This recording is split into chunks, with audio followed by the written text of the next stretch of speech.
Digital Congo, la télévision numérique.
Le passeport biométrique congolais reviendra à 75 $ américains. La décision est du chef de l'État annoncée au Conseil des ministres. Qu'en pensent les Quinois?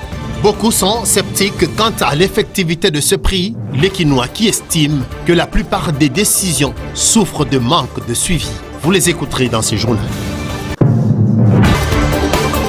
Après l'attaque de Bukavu, plusieurs étudiants se sont retrouvés hors de la ville et jusqu'à ce jour, ils n'ont pas accès à leurs universités pour suivre les cours. Ils ont adressé une correspondance aux autorités universitaires de toutes les institutions de Bukavu. Les chrétiens catholiques du monde entier ont célébré ce 13 avril le dimanche de Ramon, dernier dimanche avant la célébration de la Pâque.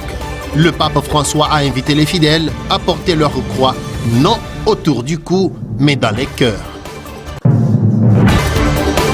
Au Gabon, c'est sans surprise, le président de la transition, le général Brice Oligui remporte la présidentielle avec 90,35% des voix, résultat provisoire proclamé ce dimanche. Merci d'être avec nous sur Digital Congo pour cette grande édition du journal. Bienvenue parmi nous. Le président de la République, Félix-Antoine Tshisekedi Tshilombo, a présidé vendredi la 39e réunion du Conseil des ministres, une grande décision du chef de l'État pour faciliter la tâche à la population congolaise. Le prix pour se procurer un passeport biométrique a été revu à la baisse. Plus question de 99 $ américains officiels. Désormais, c'est 75 $ seulement qu'il faut payer, ce dont se réjouissent d'ailleurs les Quinois interrogés ce dimanche. Curieusement, presque tout le monde est sceptique quant à l'effectivité de ce prix. Et je crois que la décision du président de la République ne sera pas respectée, parce que très souvent ces histoires-là passent par plusieurs mains.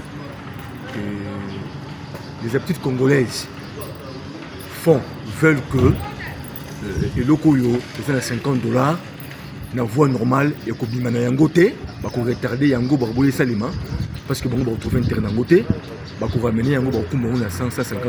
Donc que le président là il dit comme ça, et on sait les manango bongote, hein? Donc l'administration, la technique, bateau bazar, au four au moulin loko wana, bah on fait en sorte que 75 $ wana et ça les manangote pour bon bah qu'on se retrouver yangote. Donc décision président de la République, loko la yé mouto en exécution yangote, azana beda malamu. Mais bateau qui se quitte yango, ceux qui vont trouver un terrain à Bangote, ça les mène à Bangote. Très bonne idée. Mais quand vous allez aller là-bas, au niveau de affaires, ministère des Affaires étrangères, vous allez voir cet taux-là, ça augmente. Au rang de 75, là, vous allez jusqu'à même à 200 ou 250 $. C'est ça les mal. C'est ça les mal. Là, à ce moment-là, on peut prendre les mesures. Bah, il y a 180 $. Si autant bayebi biso ke ekomi 75 $, to sepela bongo ke tango tokenda kuna epesa biso pasi opesi mbongo boye po basela bino mbango mais ezaka ato opesi mbongo ebele pe bongo eumela kaka mais 75 $ eza bien mpona kosunga peuple congolais moto nyonso tomona ozala na passeport balobaka makambo liboso bakitaka yango bongo mais okende kuna ekomi faut dépenser 500 300 $. Donc tu évites bango alobaka na bango balobi na ye mais suivi akosala yango te akolandela te comment est-ce que ezopesama comment est-ce que ezokende. Et voilà, ce sont des Kinois qui se sont exprimés sur ce prix annoncé du passeport biométrique congolais qui devrait revenir désormais à 75 $ américains d'après la décision du chef de l'État annoncée au Conseil des ministres. Nous l'avons également annoncé en début de cette édition du journal. Ils sont évalués à des milliers. Les étudiants de Bukavu se trouvant hors de la ville depuis l'occupation par le groupe AFC M23. Ces étudiants veulent regagner Bukavu pour poursuivre leurs études mais privés de toute possibilité. Ils ont adressé une correspondance aux autorités universitaires de la ville pour trouver une solution. Ndaye Mounongo Emmanuel, étudiant à l'université officielle de Bukavu, en est le porte-parole. Depuis le 5 février que nous sommes dans la ville d'Uvira, nous sommes des étudiants de Bukavu. Alors nous sommes dans une confusion totale, nous sommes dans l'inquiétude parce que c'est plus de 2 mois que nous sommes ici à Uvira et les activités académiques ont repris pour ceux qui sont dans la ville de Bukavu. Mais nous qui sommes à Uvira pour le moment, c'est plus de 3 semaines d'ailleurs, mais nous ne savons pas encore notre sort. Nous sommes venus voir le maire pour discuter concernant notre cas, si il peut y avoir des mesures qui peuvent être prises afin que nous puissions regagner la ville de Bukavu pour poursuivre l'année académique, pour voir si elle peut être sauvée, vu la situation qui est arrivée. Parce qu'aujourd'hui, nous savons tous qu'il y a un sérieux problème de rejoindre la ville de Bukavu via la RN5. Il y a aussi une possibilité passant par 3 pays voisins pour rejoindre la ville de Bukavu, quelqu'un qui veut quitter Uvira. Alors nous nous trouvons dans l'impossibilité pour prendre le deuxième schéma parce que tout d'abord nous sommes des étudiants, nous avons des moyens qui sont minimes. Alors on voudrait discuter avec lui pour voir si les frais des documents pourraient être soit enlevés par mesure de grâce ou soit s'il y aurait un peu de réduction par rapport aux documents qui sont exigés.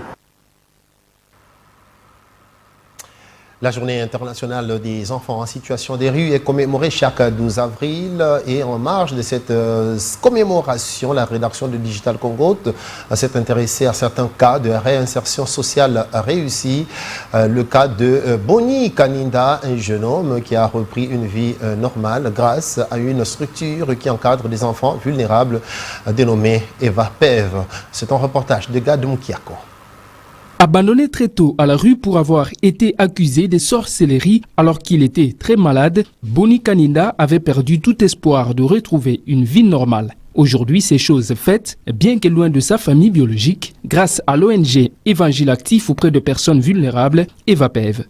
J'ai été un abandonné à la rue d'une famille vraiment très stable au fait. Mais après la mort de la défunte, qui est ma maman, tout a succombé et mal tourné contre moi. J'ai été rejeté à la rue. Siégé à la rue pendant 3 mois et 2 semaines. Et avec son cœur vraiment de samaritaine, elle m'a pris, recadré. J'ai été interné dans un centre de santé. J'ai obtenu mon diplôme l'an 2022-2023 avec un 50%. Et là, je suis entre ce mains. J'ai été encore agréé par Monseigneur Mossi, qui est le président de l'SCC, qui a pu prendre vraiment soin de payer pour moi le frais académique. Maintenant, je suis en L2, promotion LMD. Avec maman Fanny, elle s'occupe de moi, pas vraiment de moi-même. Il y a beaucoup de petits frères et sœurs qui me suivent derrière. Pour la coordonnatrice d'Eva Pev, la réinsertion sociale des enfants de la rue est possible avec un peu de volonté.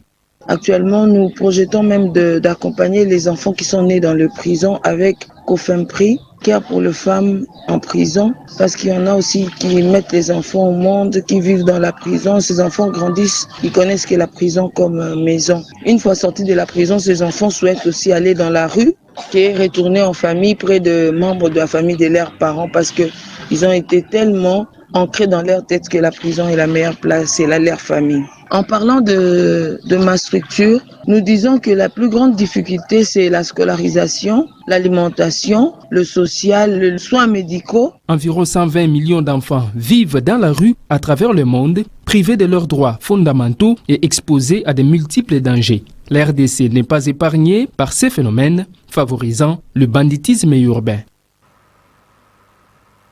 Et les chrétiens catholiques sont en train d'arriver au bout du chemin du carême pour célébrer la résurrection du Seigneur Jésus-Christ. Ça sera le dimanche prochain, 20 avril 2025. Et bien ce dimanche, 13 avril, le dernier dimanche du carême, les chrétiens catholiques du monde entier ont célébré le dimanche de Rameau. Malgré son état de santé, le pape François a invité les fidèles catholiques à porter leur croix, non pas autour du cou, mais dans les cœurs. C'est un récit de Jean-Émile Senga. 5 semaines après l'entrée en carême, le 5 mars 2025, les chrétiens catholiques du monde entier ont célébré ce 13 avril le dimanche des Rameaux. Dimanche qui les introduit à la semaine sainte, semaine du Trident pascal. En Europe comme en Afrique et partout ailleurs, les chrétiens ont commémoré l'entrée triomphale de Jésus-Christ à Jérusalem. Les rameaux dans les mains, ils y vont à la rencontre du Sauveur. Le loup, le chante et l'adore. Hosanne au fils de David, béni soit celui qui vient au nom du Seigneur.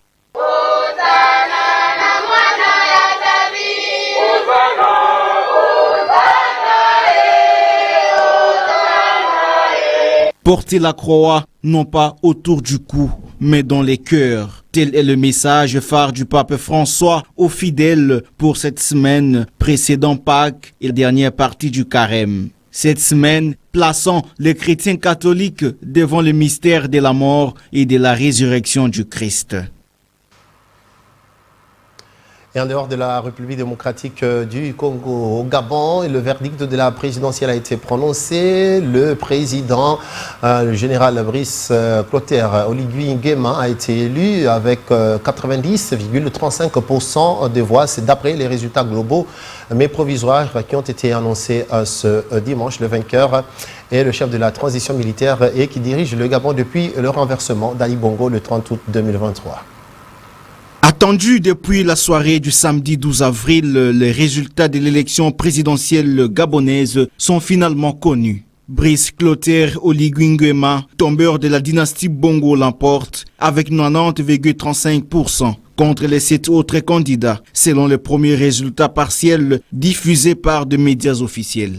En France et à l'étranger, même tendance avec parfois des pourcentages de 100% en faveur de Brice Oligui selon les chiffres diffusés par le média officiel C3 News. Il l'avait prédit, il a réussi. La mobilisation des électeurs a été massive. Ce scrutin marque une étape cruciale dans le retour à l'ordre après 19 mois de transition militaire au Gabon.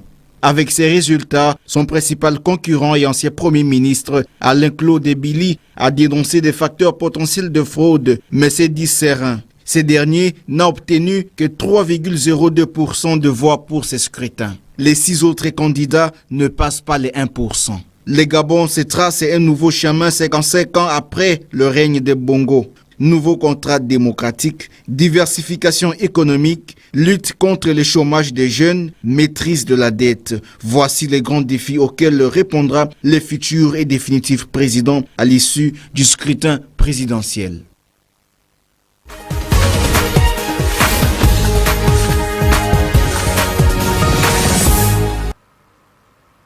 Et voilà, c'est la page rétrospective de ce journal. La semaine qui s'achève a été marquée par les inondations, surtout le long de la rivière Ndjili et la route qui mène à l'aéroport, le boulevard Lumumba, qui a été coupé.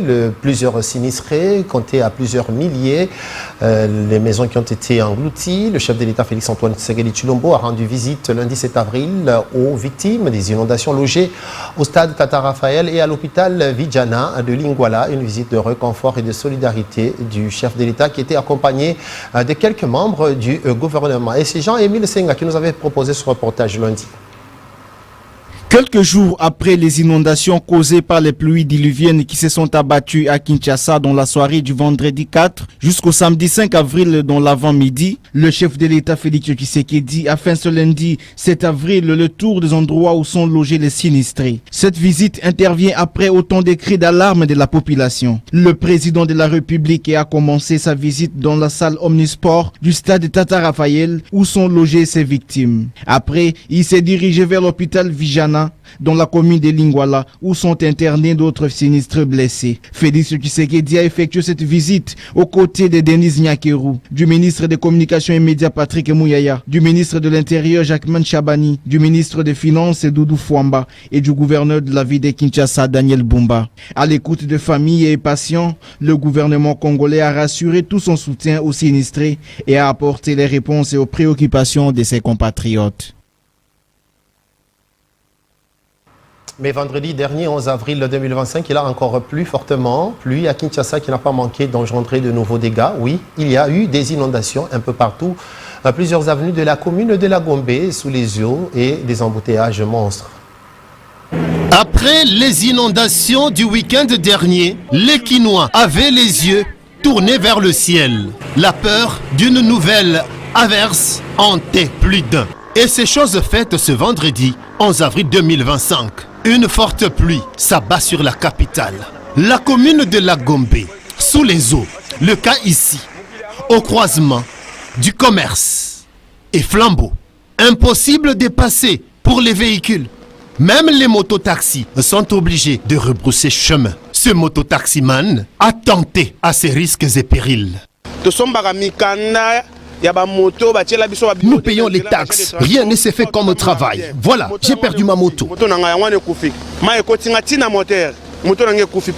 Où trouver une voie pendant la pluie de ce vendredi dans la commune de la Gombe?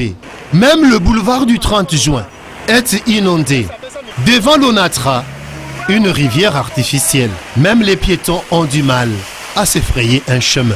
Et des embouteillages monstres devant le siège de la Commission électorale nationale indépendante CENI. En pleine ville Boye et Zalakate-Tala. C'est inexplicable, en pleine ville, pas de caniveau, de l'eau partout, même devant l'Onatra et la CENI.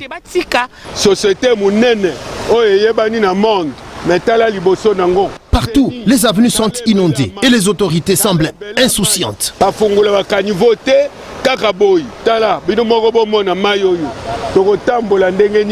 Sur Colonel Ebeya, l'avenue qui mène à l'hôtel de ville, même chose. Ce jeune Kinois rencontré ici est en colère.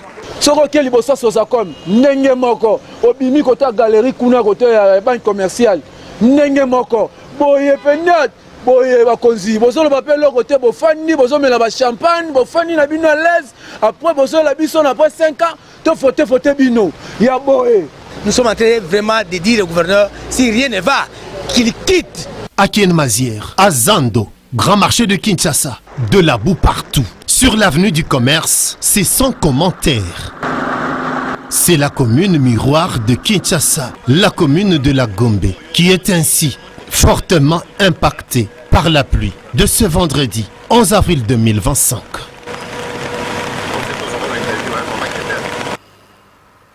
Et voilà pour les pluies à Kinshasa. Dieudonné Kamuleta Badibanga est à la tête de la Cour constitutionnelle et du Conseil supérieur de la magistrature depuis juin 2022. En 3 ans seulement, tout se modernise, tout se standardise. C'est la tribune de Michel Kaboy, secrétaire général adjoint du syndicat de la magistrature du Congo, SIMCO en sigle, et membre de l'Association internationale des procureurs et poursuivants francophones. Michel Kaboy qui démontre, après constat qu'en 3 ans seulement, Dieudonné Kamuleta a fait briller ces deux structures étatiques, Cour constitutionnelle et Conseil supérieur de la magistrature, en les adaptant aux standards internationaux. La tribune de Michel Kaboy que nous vous avons proposée cette semaine.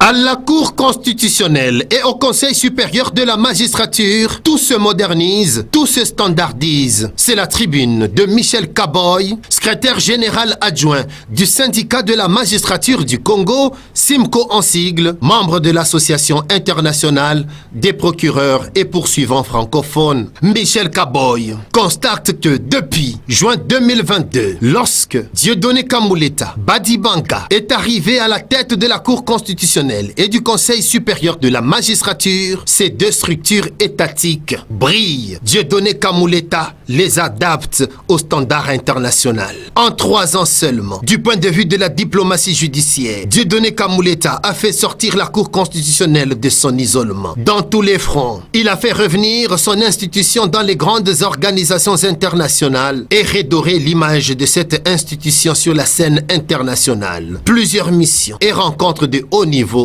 ont été organisées. Michel Kaboy, dans sa tribune, évoque entre autres au département d'État américain à la veille des élections générales de 2023 à American Bar Association, ABA en sigle, et The Century à Washington. Au Sénégal, au 6e congrès statutaire de l'Association des cours constitutionnels francophones, ACCF en sigle, et la participation au 7e congrès statutaire de la Conférence des juridictions constitutionnelles africaines, CJCA en sigle. Et c'est dans le cadre de cette mission qu'une diplomatie agissante, déployée avec point focal l'élection du président Dieudonné Kamuleta Badibanga comme vice-président de la dite association. Il y a eu des échanges d'expériences avec le tribunal suprême de Monaco, mission d'information auprès du Conseil constitutionnel français, pour ne citer que cela. Michel Kaboy note également qu'en 3 ans seulement, des colloques et des conférences ont été organisés de haut niveau à Kinshasa sur des questions constitutionnelles. Le cas de celui du mois de mai 2023 sur la justice constitutionnelle et le contentieux électoraux et la participation à la conférence scientifique internationale à Saint-Pétersbourg en Russie. Autre chose qui apparaît dans la tribune de Michel Kaboy. Depuis l'avènement à la Cour constitutionnelle de Dieudonné Kamuleta, les arrêts de la Cour constitutionnelle sont régulièrement publiés dans les bulletins des arrêts, alors qu'auparavant, cela était dit dans les arrêts sans que ça ne se matérialise. Dieudonné Kamuleta, à la tête de la Cour constitutionnelle et du Conseil supérieur de la magistrature, le quartier général de la Cour constitutionnelle à la place royale a été transformé. 2 bâtiments imposants sortis de terre, avec plusieurs nouvelles salles de plénière ainsi que des salles de réunion, 2 bibliothèques au standard international, des salles de lecture, salles d'audience, avec toutes les normes. En l'espace de 3 ans, avec Dieudonné Kamuleta à la tête de la Cour constitutionnelle et du Conseil supérieur de la magistrature, 5000 magistrats civils et militaires ont été recrutés. Un record qui dépasse le nombre des magistrats recrutés depuis 1960. Avant ce recrutement, la République démocratique du Congo tout entière ne comptait que 3200 magistrats. À ce jour, on en est à plus de 8000. Un grand pas dans l'administration de la justice en RDC. Autre fait qui retient l'attention et spécifié dans la tribune de Michel Kaboy, c'est la prise en charge médicale et des frais de funérailles des magistrats sur toute l'étendue de la RDC. Prise en charge médicale à travers Activa. Les magistrats ainsi que leurs dépendants ont une assurance maladie ainsi que les frais des obsèques. Une mesure historique à travers la société d'assurance Activa. 100 hôpitaux, une vingtaine de pharmacies, 15 cabinets spécialisés ont été mobilisés sur toute l'étendue de la République pour prendre en charge les magistrats. Et c'est là grâce à la dynamique imprimée par M. Dieudonné Kamuleta Badibanga, président de la Cour constitutionnelle et président du Conseil supérieur de la magistrature. Voilà qui vient clôturer cette rétrospective de la semaine, fin également de cette édition du journal. Merci à vous de nous avoir suivis et surtout, bonne suite des programmes sur nos antennes.